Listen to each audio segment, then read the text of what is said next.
자, 오늘 우리 갈라디아서 5장 2절에서 15절까지의 말씀인데요. 사랑으로 역사하는 믿음이라는 제목으로 우리 같이 함께 말씀 나누도록 하겠습니다. 먼저 오늘 말씀을 크게 두 단락으로 나눠볼 수 있습니다. 거기 지금 있으신 것처럼 굵은 글씨로 우선 내용 크게 둘로 나눠지죠. 앞에 제가 별표라도 했으면 더 보기가 좀 쉬우셨을 텐데 2절에서 12절 내용은 뭐냐면 지금까지 앞에서 쭉 얘기했던 내용을 정리한 거예요. 그게 2절에서 12절까지예요. 자, 그리고 두 번째 단락은 13절에서 15절. 자, 이건 뭐냐? 그래서 우리가 이제는 어떻게 살아가야 할 것이냐라고 하는 거예요.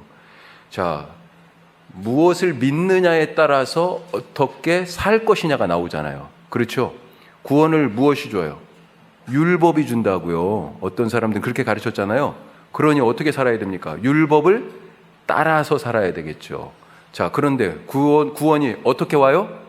믿음으로 와요. 믿음으로. 그러니 어떻게 살아야 돼요? 믿음으로 살아야 되는 것입니다. 그런데 어떤 믿음이냐? 성령을 통하여 사랑으로 나타나는, 표현되는 그런 믿음으로 살아야 된다. 예, 이게 바로 구원받은, 예수 그리스도의 이름으로 구원받은 자의 삶의 모습이다 라고 하는 것이 13절에서 15절까지의 말씀이에요. 자, 그런 내용을 가지고 우선 말씀을 읽고 그 다음에 그 말씀을 푼다고 하기도 참 그런데 쉽게 좀 요약을 해봤습니다. 거기 지금 드린 노트처럼. 그래서 맥락을 쭉 다시 한번 뒤집어보고 그리고 그 안에 담긴 의미를 한 3가지 정도로 찾으면서 오늘 말씀을 그렇게 나누려고 합니다. 자, 5장 2절에서 15절까지의 말씀, 그렇게 얼마 길지 않으니까요, 통째로 우리가 같이 함께 읽겠습니다. 5장 2절입니다. 보라, 나 바울은 너희에게 말하노니 너희가 만일 할례를 받으면 그리스도께서 너희에게 아무 유익이 없으리라. 내가 할례를 받는 각 사람에게 다시 증언하노니 그는 율법 전체를 행할 의무를 가진 자라. 율법 안에서 의롭다함을 얻으려 하는 너희는 그리스도에게서 끊어지고 은혜에서 떨어진 자로다. 우리가 성령으로 믿음을 따라 의의 소망을 기다리노니 그리스도 예수 안에서는 할례나 무할례나 효력이 없으되 사랑으로서 역사하는 믿음뿐이니라. 너희가 다름질을 잘 하더니 누가 너희를 막아 진리를 순종하지 못하게 하더냐. 그 권면은 너희를 부르신 이에게서 난 것이 아니니라. 적은 누룩이 온 덩이에 퍼지느니라. 나는 너희가 아무 다른 마음을 품지 아니할 줄을 주 안에서 확신하노라. 그러나 너희를 요동하게 하는 자는 누구든지 심판을 받으리라. 형제들아, 내가 지금까지 할례를 전한다면 어찌하여 지금까지 박해를 받으리요? 그리하였으면 십자가의 걸림돌이 제거되었으리니 너희를 어지럽게 하는 자들은 스스로 베어버리기를 원하노라. 형제들아, 너희가 자유를 위하여 부르심을 입었으나 그러나 그 자유로 육체의 기회를 삼지 말고 오직 사랑으로 서로 종노릇하라. 온 율법은 내 이웃 사랑하기를 내 자신같이 하라 하신 한 말씀에서 이루어졌나니 만일 서로 물고 먹으면 피차 멸망할까 조심하라. 아멘. 아멘. 자, 다시 말씀드리지만 크게 두 단락으로 돼 있어요. 앞에는 이전까지 지금 1장에서부터 5장 1절까지 쭉 말씀한 것을 두 단락으로 정리한 거예요. 그게 2절에서 12절까지의 말씀입니다. 그리고 나서 그 뒤는 그러면 믿음으로 구원받은데 우리는 믿음으로 구원받은 우리들은 어떻게 살아가야 할 것이냐. 율법으로 살지 않고. 자, 그 말씀이에요. 자, 앞에 먼저 이전 내용을 정리한 것을 보면 그걸 둘로 나눠볼 수 있습니다. 또 2절에서 6절까지, 또 7절에서 12절까지 둘로 나눌 수 있는데 그동안에 우리가 무슨 말씀을 갈라디아서 앞에서부터 바울이 지금까지 쭉 해왔습니까? 특히 1장, 2장에 사실은 그 포맷이 딱 나와 있어요. 바울이 어떤 부분에 대해서 도전을 받고 있어요. 지금 갈라디아 교회로부터. 너 사도야? 이런 거였잖아요. 자, 다른 말로 얘기하면 사도가 누굽니까? 복음을 전파하는 사람들이죠. 너 복음 전파자의 자격이 있어? 지금 이렇게 물어본 겁니다. 그래서 내가 사도된 것은 어떻게 내가 마음대로 된 것도 아니고 제자들이 나를 세운 것, 예수님의 제자들이 나를 세운 것도 아니고 예루살렘 교회가 나를 뭐 해준 것도 아니고 나는 바로 하나님 아버지 예수 그리스도의 계시를 통하여서 된 것이다 라고 하는 그 고유 사도직에 대한 복음 전파자로서의 그 고유성에 대해서 얘기하죠. 또 한 가지는 바울을 공격한 이유의 더 근본적인 원인이 뭡니까? 갈라디아에 있는 여러 교회에 거짓 교사들이 와가지고 바울을 바울 사도도 아니야 그렇게 얘기한 이유 중에 하나가 뭐예요? 결국 목적이 있죠. 자기들이 전할 가짜 복음을 쉽게 받아들여 하기 위해서. 자, 그러니까 두 가지였어요. 하나는 복음이 무엇이냐라고 하는 것. 예. 그리고 또 하나는 뭡니까? 또 하나는 그 복음을 전하는 사람은 누구냐라고 하는 것. 자, 그래서 2절에서 6절은 뭐냐면 복음이란 무엇이냐, 복음의 내용에 대한 다시 썸머리를 하는 거예요. 자, 복음이 뭐냐. 그 다음에 7절에서 12절은 복음 증거자, 복음 전파자. 예, 네가 과연 사도 맞아? 예, 너 예수님도 안 만났잖아. 제자들도 잘 모르잖아. 그것을 오히려 당당하게 얘기해요. 그렇기 때문에 나는 부활하신 예수님으로부터 직접 사도로, 이방인을 위한 사도로 세움받은 자다라고 하는 것을 오히려 더 강조합니다. 자, 그래서 두 번째 7절에 12절은 복음 전파자로서 누가 진짜 복음 전파자냐라고 하는 거예요. 2절에서 6절은 어떤 것이 진짜 복음이냐, 복음의 내용에 대한 거고요. 자, 2절에서 6절을 그래서 보면 지금 읽은 말씀과 시간을 집에 가서 조금 더 두고 제가 정리해 드린 이 노트하고 이 성경의 말씀하고 이렇게 비교하면서 같이 한번 보세요. 그래야 이 흐름이 쭉 같이 잘 이해가 될 거예요. 자, 2절은 뭐예요? 쉽게 얘기하면 2절 말씀은 자, 너희가 만약 할례를 받으면 그리스도께서 너희에게 아무 유익이 없다. 그러니까 지금 갈라디아에 있는 교회 교인들 중에 할례 없이도 예수 그리스도를 믿음으로 구원받는 것에 대한 확신이 다 있던 사람들이었는데 아니 들려오는 소문이 다 그 구원 그거 갖고는 안 된대. 이 거짓 교사들이 그거 와서 가르치니까 그럼 뭘로 구원받아야 돼? 그랬더니 할례를 받아야 된다고 그러잖아요. 그래서 지금 다 할례를 받고 있는 거야. 그래서 하는 얘기가 그겁니다. 할례를 받으면 지금 노트 보시면 할례를 통해 구원을 받으면 그리스도가 소용없는 거죠. 당연히. 예, 바로 그 얘기입니다. 3절. 그럼 할례를 받는다는 것은 무슨 뜻이냐? 왜 그리스도가 소용없냐라고 하는 부분에 대한 이유를 좀 추가적으로 얘기하는 거예요. 뭐예요? 할례를 받는다는 것은 그렇죠. 할례 하나 받으면서 율법을 지키는 그 정도가 아니고 최소한 613개, 모세오경에는 이 율법 조항이 토라의 율법 조항이 613개입니다. 그리고 거기에서 파생된 부수 조항, 소위 말하는 장로들의 전통이라고 얘기하는 것들은 훨씬 더 수도 없이 많고요. 예를 들면 안식일을 기억하여 거룩하게 지키라. 계명은 하나잖아요. 그렇죠. 613개 중에 하나예요. 그런데 안식일 법 거기에 따른 세부 사항이 뭘 어떻게 지키는 것이 안식일을 거룩하게 지키는 거야에 대한 내용이 40가지가 나와 있어요. 추가로. 그러니까 어마어마한 거죠. 사실 율법 내용이 613개에서 얼마나 가지를 쳤을지 알지를 못해요. 단순히 할례 하나 받는다는 의미가 아니고 율법 전체를 행할 의무가 생긴다. 그러니 이걸 다른 말로 얘기하면 뭐예요? 종의 멍에를 매는 것 같이 돼버리는 거예요. 종의 멍에. 그거 다 지켜야 되니까. 예, 이것도 해야 되고 이것도 해야 되고 이거 끝났는데 또 이거 해야 되고 종의 멍에죠. 끝이 없습니다. 4절.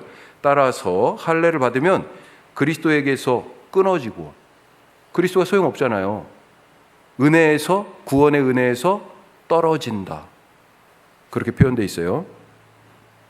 자, 그러면 성도에게 필요한 건 뭐예요? 5절. 성도는 할례가 아니라 성령으로.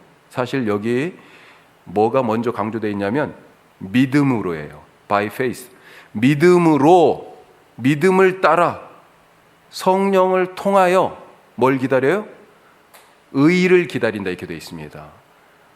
너희들이 소망하는 의를 기다린다 이렇게 되어 있어요. 예, 그걸 의의 소망이라고 풀어놨는데 이 소망하는 의가 뭐예요? 바로 하나님 나라죠. 하나님 나라. 모든 죄가 다 끝나고 의로 가득한 그때 바로 하나님 나라예요. 그 하나님 나라, 예수님의 다시 오심을 믿음으로 성령을 통하여 기다리고 있는 거예요. 예. 따라서 여기서 중요한 건 뭐예요? 믿음이에요. 믿음. 할례나 무할례. 할례를 받은 자도 구원받을 수 있고 할례가 없는 자도 구원받을 수 있는 거예요. 예. 그게 중요한 게 아니고 유대인이냐 헬라인이냐 이게 중요한 게 아니고 종이나 자유인이냐 이게 중요한 게 아니고 남자나 여자냐 이게 중요한 게 아니고 예전에 전부 다 가치가 달랐잖아요. 예. 자유인과 종의 가치가 달랐고 남자와 여자의 가치가 달랐고 다 그랬잖아요. 그렇죠?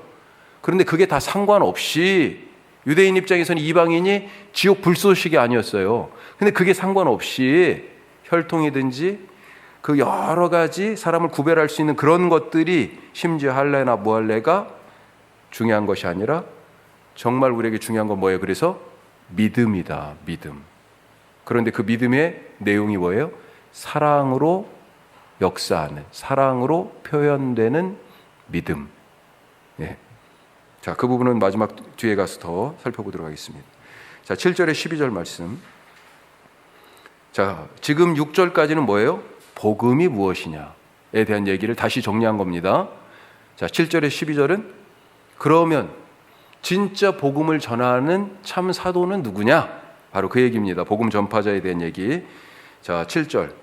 거짓 교사들은 너희들의 그 다름질, 달리기로 나오잖아요. 7절에 보면 그 믿음의 경주를 방해하여 진리를 순종하지 못하게 한다. 지금 진리의 길을 따라서 막 믿음의 경주를 하고 있었는데 그걸 방해해서 하고 있어요. 거짓 교사들이. 자, 8절. 그런데 그들의 말, 권면이죠. 자, 8절 한번 읽어볼까요? 이게 우리 개역 성경 읽으면 이해가 조금 어려운 부분들이 있어요. 자, 8절. 그 권면은 너희를 부르신 이에게서 난 것이 아니니라. 그 권면이 뭐예요? 거짓 교사들의 말. 어디에서 났어요? 하나님에게서 난 것이 아니다 라고 하는 것입니다. 자, 하나님에게서 난 말이 아닌데 교회에다 막 전하고 있어요. 그러니 뭐예요? 이게 악의 씨앗들인 거죠.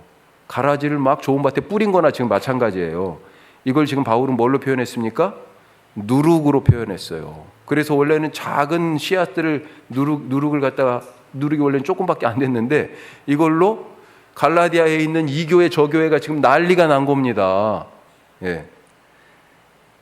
자, 9절 말씀이 그거죠. 그 거짓 교사들의 거짓 교훈이 누룩처럼 번져가지고 교회 공동체를 위험에 지금 빠뜨렸습니다. 자, 10절 말씀. 그래서 어떻게 됩니까? 너희는 거기에 흔들리지 않을 거라고 나는 믿지만, 그런 얘기예요. 앞부분은. 그러면서 뭐라고 그래요? 교회를 그렇게, 교회 공동체를 흔들고 요동치게 하는 그 사람들, 그들은 심판을 받을 거다라고 아주 단호하게 얘기합니다. 자, 그러면서 그들이 전하는 복음의 내용, 이 거짓 사도들이 전하는 이 복음의 내용이 뭐예요? 구원받으려면 아주 단순해. 진짜 구원받으려면 표시가 있어야 돼. 자, 그 할례라고 하는 그 표시에 집착하는 이유는 뭘까? 그 이유가 나오는데 뭐라고 나와요? 유대인들로부터 박해를 면하려고. 네. 자, 그리고 12절에 그러면서 이제 심지어는 뭐라고 얘기해요? 이건 바울이 약간 지금 이 거짓 교사들을 조롱하듯이 하는 얘기예요. 12절은. 네. 12절 말씀 한번 보죠. 12절 같이 해요. 너희를 어지럽게 하는 자들은 스스로 베어버리기를 원하노라. 자, 저는 너희를 어지럽게 하는 자들, 거짓 교사들이죠. 스스로 베어버리기를 원한다. 저는 처음에 이 말만 그냥 그대로 보고 이들을 이 공동체 안에서 잘라내버려라 이런 방식으로 이해했는데 아니에요. 그게 아니고 무슨 말이냐면 거기 써 있는 것처럼 그들은 차라리 할례로 몸의 일부를 잘라내는 거잖아요. 그 정도가 아니라 그들의 생식기를 아예 잘라내버리는, 그러니까 거세하는. 차라리 그러려면 거세를 해버려. 그 정도 잘라갖고 되겠어? 이렇게 지금 얘기하는 겁니다. 조롱하는 거예요. 조롱. 바울이. 예. 그들은 진짜 복음을 증거하는 복음 전파자가 아니다. 가짜들이다. 라고 하는 것을 지금 강조해서 얘기하고 있는 것입니다. 자, 내용을 지금 계속 살피고 있는데 여기까지 잘 이해되셨죠? 예. 그래요. 누가하고 같이 성경을 배우고 있는데 자, 13절에 15절. 그러면 이 참 복음을 참 사도에게서 전해받은 사람들은, 성도들은 어떻게 살아가야 할까라고 하는 것이 13절 이후부터 이제 6장까지 쭉 이어지는 것입니다. 지금 13절 15절은 거기에 서론격에 해당하는 부분이에요. 자, 어떻게 살아가야 된다고요? 믿음의 삶을 살아가야 되는 거예요. 그런데 이 믿음이 어떤 식으로 나타나요? 사랑으로 표현돼요. 사랑으로 일하는, 나타나는, 표현되는.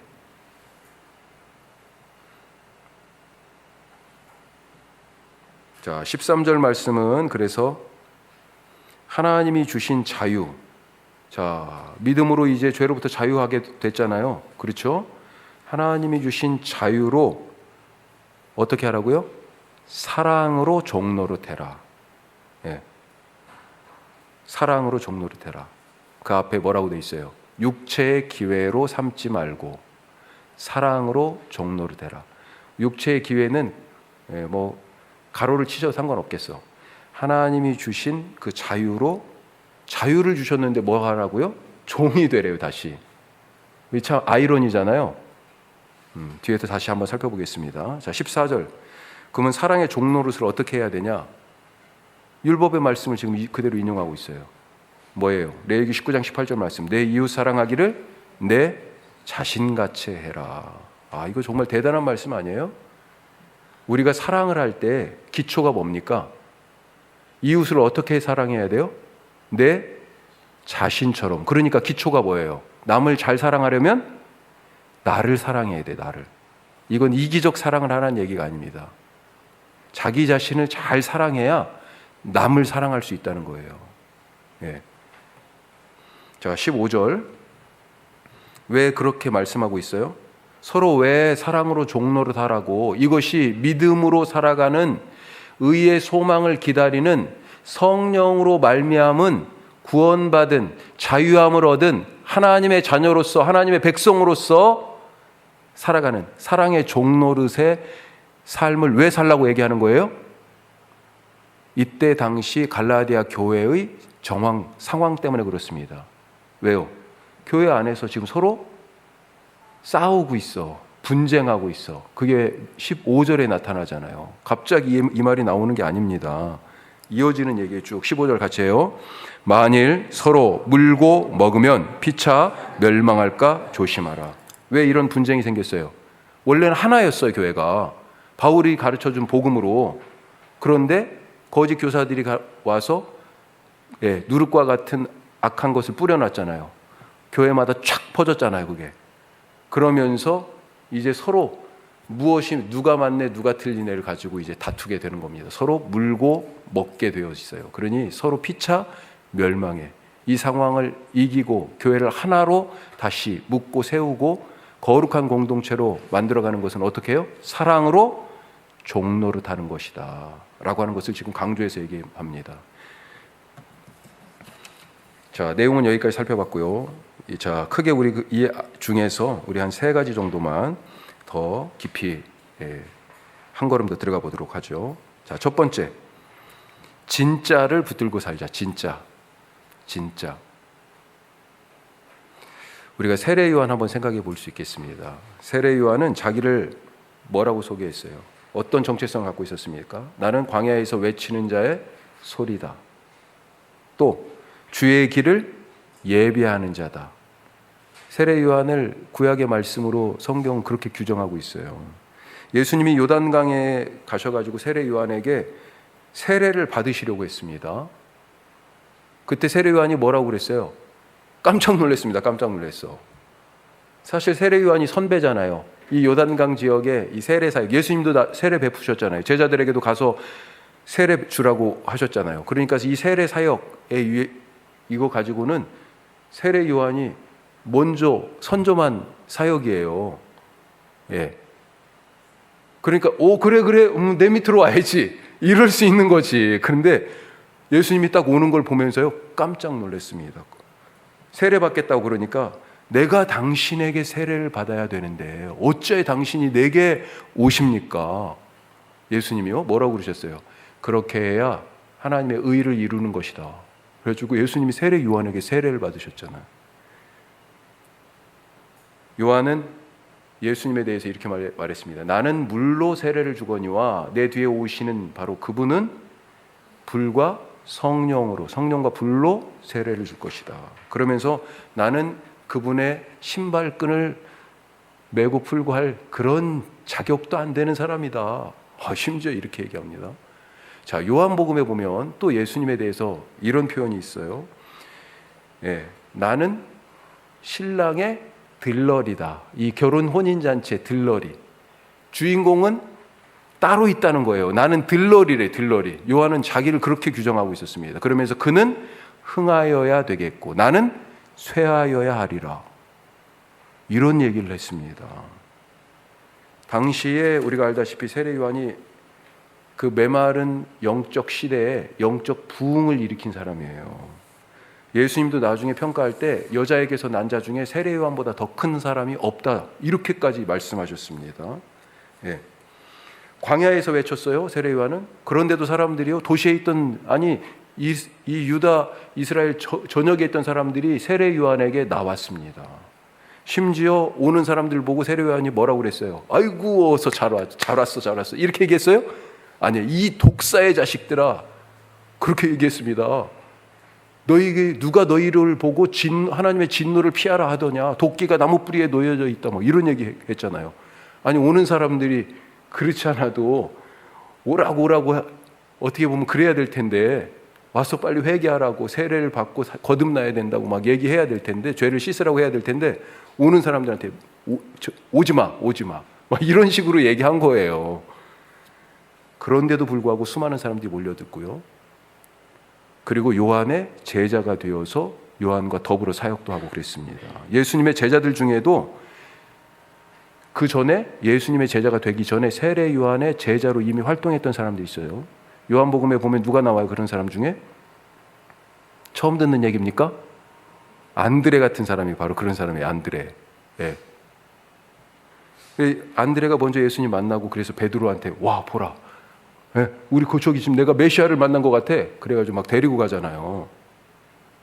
자, 이런 세례 요한이었어요. 그러니까 사람들이 궁금하죠. 야, 대체 저 사람은 누굴까?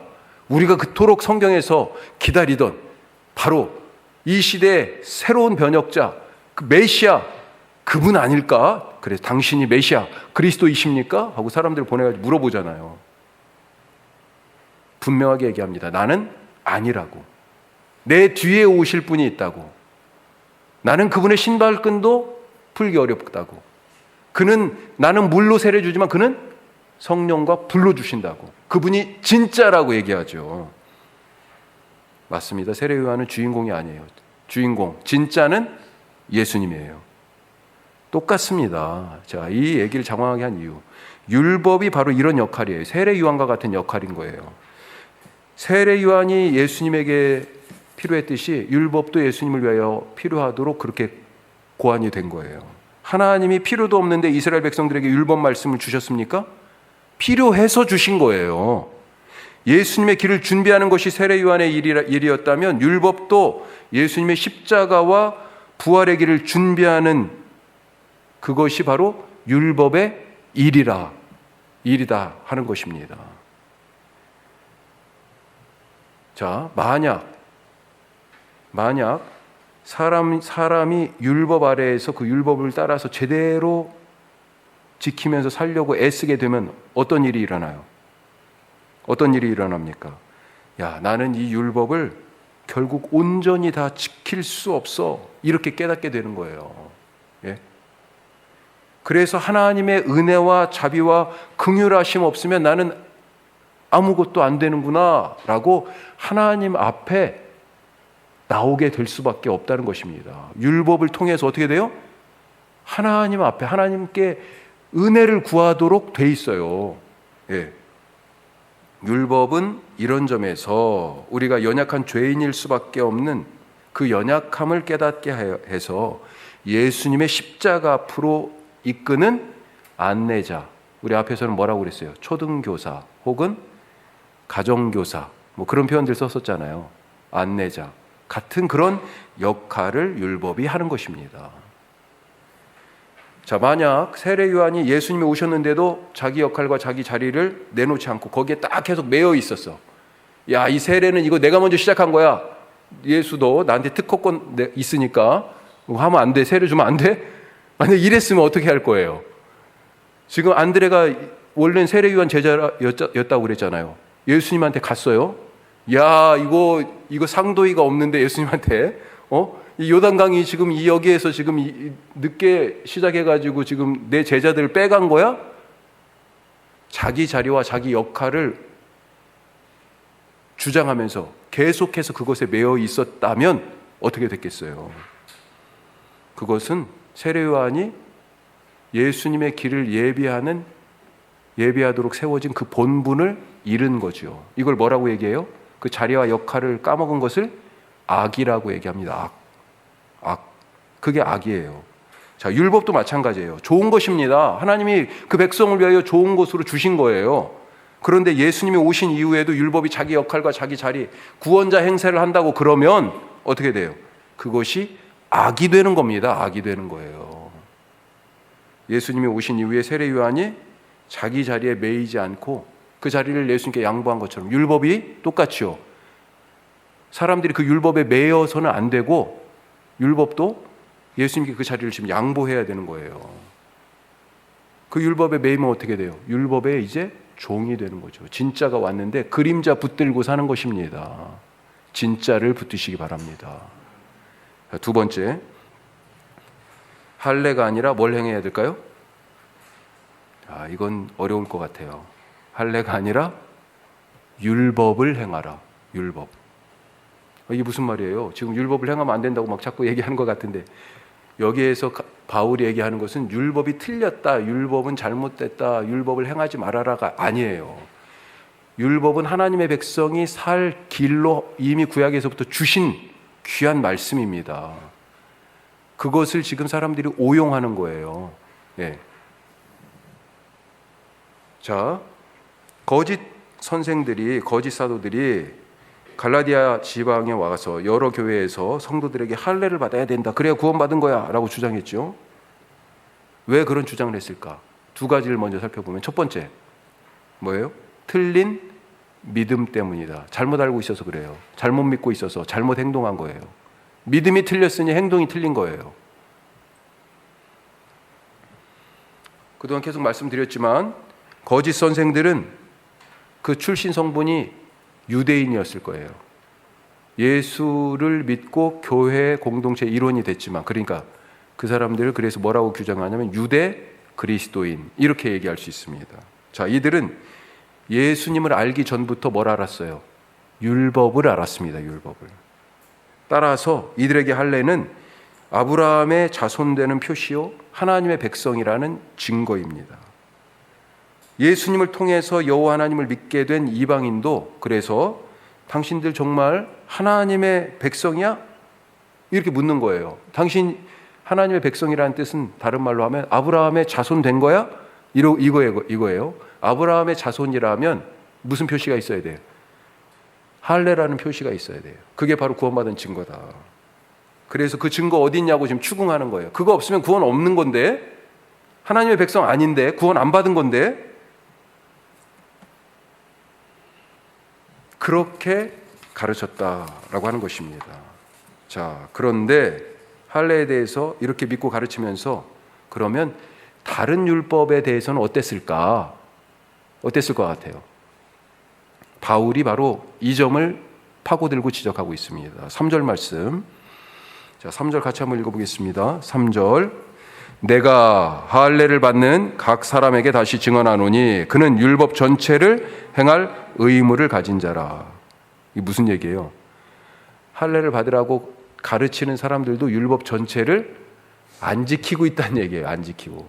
발췌해서 지들이 원하는 것만 지키고 있다는 겁니다. 자, 같은 말씀이 어디에서 나오냐면 6장 13절, 지금 거기 노트에 써 있어요. 성경을 보셔도 되고 6장 13절 앞부분만 먼저 보면, 자, 같이 읽습니다. 할례를 받은 그들이라도 스스로 율법은 지키지 아니하고. 지금 이거 바울이 다 알고 있는 얘기예요. 그들이 할례를 받아 구원이 있어, 이렇게 거짓 교사들이, 유대적 그리스도인들이 와가지고 그렇게 가르치면서 가만히 보니까 할례는 받으라고 하면서 율법의 다른 말씀들은 안 지키고 있더라는 거예요. 틀린 믿음 때문에 지금 그렇게 가르치고 있습니다. 자, 이방인 신자들에게 할례를 강조한 또 다른 이유, 아까 박해 얘기도 나왔습니다만, 그건 빼고, 자, 두 번째로 자기 자랑 때문이다. 자기 자랑. 자, 그게 6장 13절 뒷부분에 있는 말씀입니다. 자, 앞에서부터 13절 통째로 다시 한번 읽어보겠습니다. 6장 13절. 할례를 받은 그들이라도 스스로 율법은 지키지 아니하고 너희에게 할례를 받게 하려 하는 것은 그들이 너희의 육체로 자랑하려 함이라. 야, 내가 저 사람들 다 구원에 이끌었어. 그 사람들 보면서 자기 자랑하려고 지금 그러는 거예요. 예? 이 사람들은 겉으로 나타난 율법의 행위들 중에 몇 가지만 특별히 선별해서 지켰습니다. 특별히 할례. 또 뭘 지켰을까요? 안식일법. 또 그 몇 절기 중에서도 몇 가지 절기. 그리고 정결법 중에서도 일부. 이런 것들만 딱 지키면서, 야, 이거 지켜야 돼, 이거 해야 돼, 이거 해야 돼 하고, 나머지 실제 더 중요하게 여겨져야 할 율법들은 모르는 척 했다는 거죠. 모르는 척. 마치 예수님이 책망하셨던 바리새인들의 그 위선적인 모습, 전형적인 위선자의 모습이 지금 이 교회 안에서 예수도 믿으면서 할례도 받아야 구원을 얻는다고 하는 이 유대적 그리스도인들의 모습이다라고 하는 것입니다. 예수님이 그 전에 뭐라고 그러셨어요? 이 위선적인 바리새인들을 두고 누가복음 11장 말씀 한번 보세요. 자, 같이 읽습니다. 화 있을진저 너희 바리새인이여, 너희가 박하와 운양과 모든 채소의 11조는 드리되 공의와 하나님께 대한 사랑은 버리는도다. 자, 박하와 운양과 채소의 11조라고 하는 그릇이에요. 율법 준수라고 하는 그릇이에요. 겉으로 볼 때는 이게 지금 11조를 드리니까 율법을 지키는 것처럼 보여요. 그런데 그 안에 담겨져 있어야 할 것이 뭡니까? 뭐가 있어야 된다고 그랬어요? 공의와 하나님에 대한 사랑. 이건 없어. 빈 그릇만 가지고 하나님 앞에 간 거 아니에요. 그러니까 위선이죠. 아니, 뭔가 채워진 줄 알았는데 속이 텅 비어 있어요. 그러니까 거짓이죠. 지금 이들의, 예수님이 질책하셨던 바리새인들의 이 껍데기 신앙, 속은 텅 빈 그것이 이 교회에서 구원받으려면 할례가 있어야 돼 하면서 다른 율법은 아예 지키지도 않는 이런 사람들의 위선적인 모습과 똑같다라고 하는 것입니다. 왜 그런 모습을 해요? 겉으로 드러나는 자기 자랑을 위해서.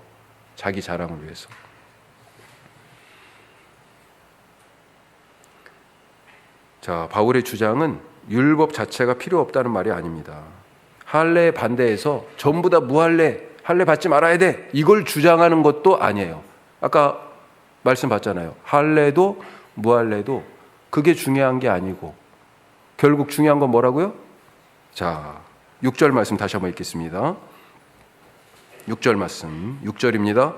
그리스도 예수 안에서는 할례나 무할례나 효력이 없으되 사랑으로서 역사하는 믿음뿐이니라. 바로 이거예요. 진짜 우리에게 필요한 것은 뭐예요? 믿음이라는 거예요. 근데 그 믿음이 어떻게 나타납니까? 사랑으로 표현돼요. 똑같은 말씀이 고린도전서에도 나옵니다. 자, 고린도전서 7장 19절 말씀 같이 해요.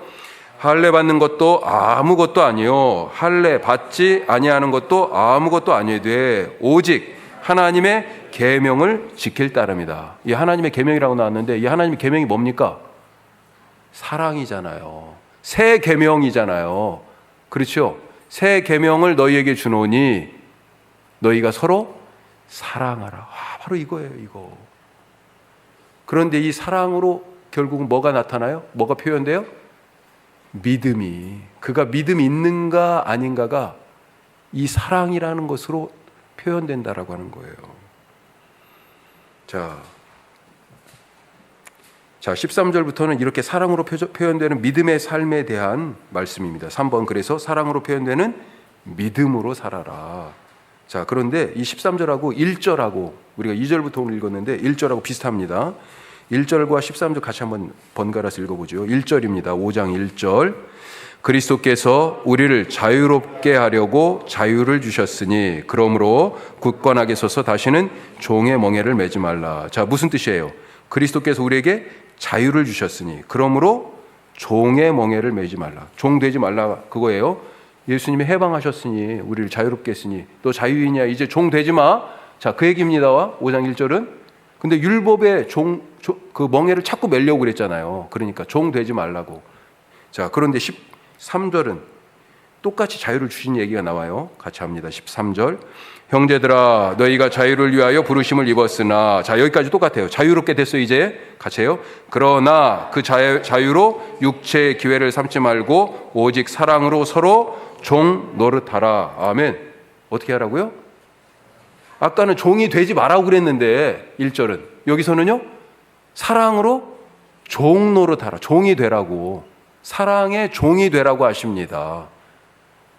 같은 말씀인데 뒤가 달라요 지금. 네. 왜 사랑의 종이 되라고 하세요? 사랑의 종 무엇입니까? 사랑의 종이 예수님이 보여주셨잖아요. 쉽게 생각하면 세족식에서 마지막 그 체포되기 바로 직전에 제자들의 발을 씻겨주시면서 뭐라고 말씀하셨어요? 새 계명을 너희에게 주노니 너희도 서로 사랑하라. 내가 너희를 사랑한 것 같이 너희도 서로 사랑하라. 예수님은 종의 모습으로 제자들의 발을 씻겨주셨습니다. 그 모습을 세족식이 시작하는 요한복음 13장 1절은 뭐라고 말하면서 시작하냐면요, 예수님이 자기 제자들을 끝까지 사랑하셨다 이렇게 되어 있습니다. 끝까지 사랑하셨다. 이 발 씻겨줬는데 이 발 가지고 어떻게 갔습니까? 유다 나가버렸잖아요. 베드로 그 발로 부인했잖아요. 예수님 체포될 때 다 제자들 도망갔잖아요. 끝까지 사랑하신다는 얘기가 바로 그거죠. 배반을 알매도 불구하고 그 발을 씻어주셨어요. 그게 사랑의 종으로 살아가는, 사랑으로 믿음을 나타내는 삶이에요. 오늘 우리가 그런 삶을 소망하고 또 살아가실 수 있기를 주님의 이름으로 축복합니다. 기도하겠습니다. 자, 마지막에 나오는 우리 세 가지 말씀 우리 한 번 더 기억하십시다. 진짜를 붙들고 살자. 진짜. 율법이 예수님이 오셨는데도 사람들이 율법을 예수님 자리에서 치우지 않아요. 그림자인데, 진짜가 왔는데, 진짜 말씀이 왔는데, 우리의 신앙은 정말 붙잡아야 할 것을 붙잡고 버려야 할 것을 버리는 그런 신앙의 삶입니까? 두 번째, 할례라고 하는 겉모습이 아니라 율법에 나타난 참 정신을 실천하며 살아가는, 진짜 율법을 행하며 살아가는 삶을 주님이 원하세요. 하나님은 자기 백성들에게 당신의 말씀 주셨습니다. 하나님의 자녀, 하나님의 백성답게 살도록. 성경의 말씀은 버릴 것 없는 너무나 귀한 말씀들이에요. 십자가에서 그 구약의 모든 말씀, 성경의 말씀들이 완성되었어요. 주님, 오늘도 그 은혜를 입은 자로 말씀을 정말로 내 목숨보다도 소중하게 여기며 행하며 살아가는 믿음 허락하여 주시고, 무엇보다도 사랑으로 역사하는, 십자가에서 보여주신 그 사랑, 제자들의 발을 씻겨주신 그 사랑, 끝까지 사랑하시는 그 사랑으로 나타나는 믿음으로 살아가는 사람 되게 하여 주시옵소서. 우리 다 같이 먼저 한번 기도하겠습니다. 기도하십시오.